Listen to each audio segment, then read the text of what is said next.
Alright, we're going to take a quick peek at my Gerber knife set. Comes in this nice little pouch. It's a little wide.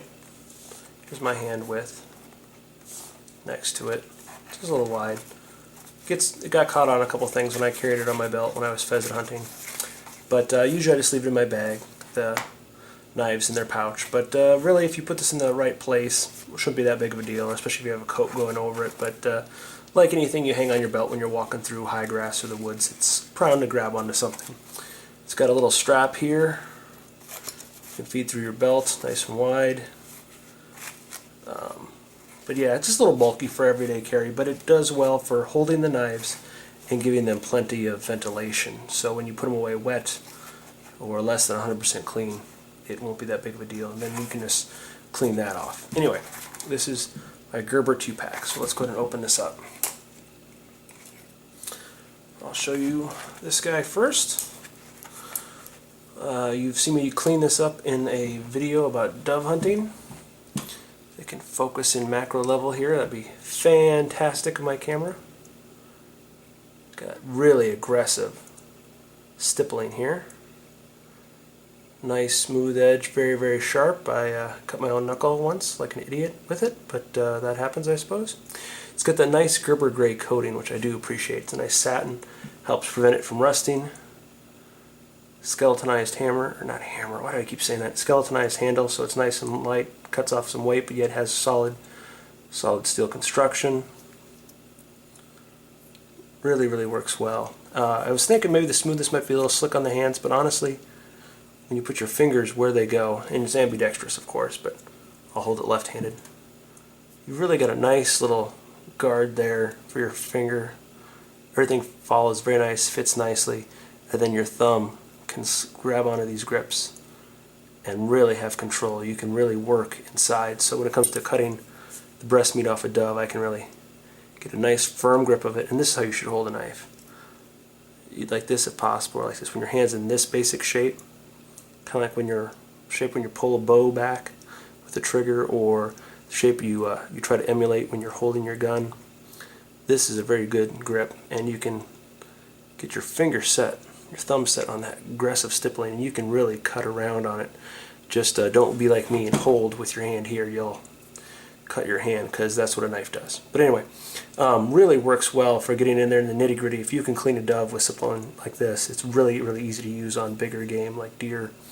When I first got it, I like an idiot opened boxes with it too. Don't recommend that. I don't like glue on my knives that I hunt with.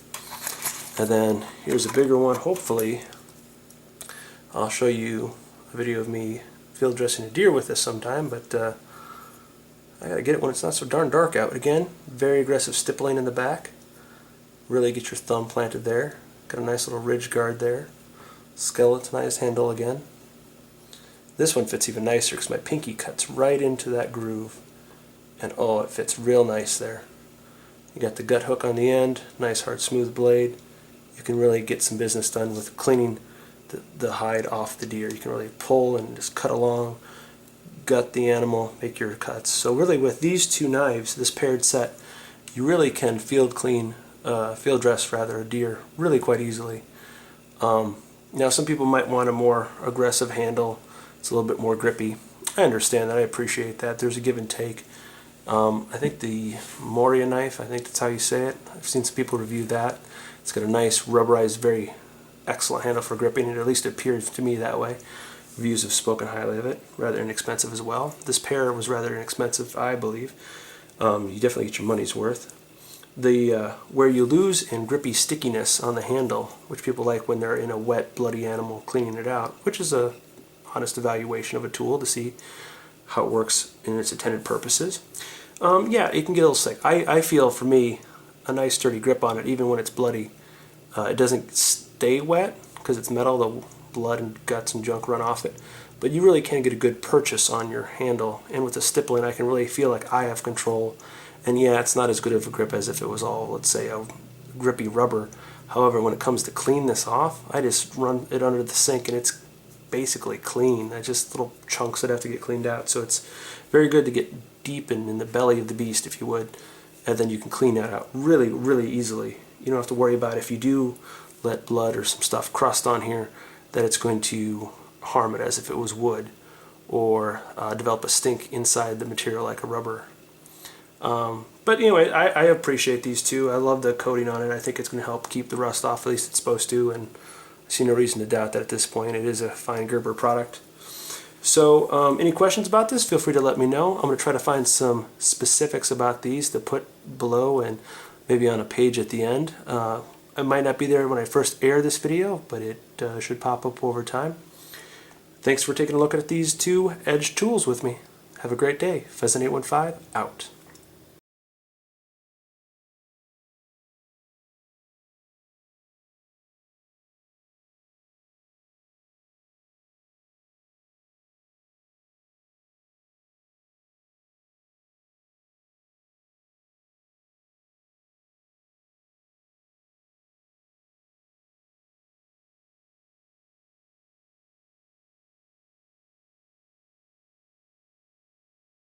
Forgot to mention, I really do appreciate these snaps. It really keeps the knives where they're supposed to be. They can move around a little, but they stay in their sheath. A little bit of wiggle, but again, I don't recommend carrying this on your belt unless you're just around camp. But in the woods, I wouldn't carry it on your belt. I just put it in your bag for dressing. But to each their own. I do really appreciate these knives, though. But yeah, I thought I'd mention the snaps. They hold them in there well enough for around camp, but I wouldn't carry them through the woods with them.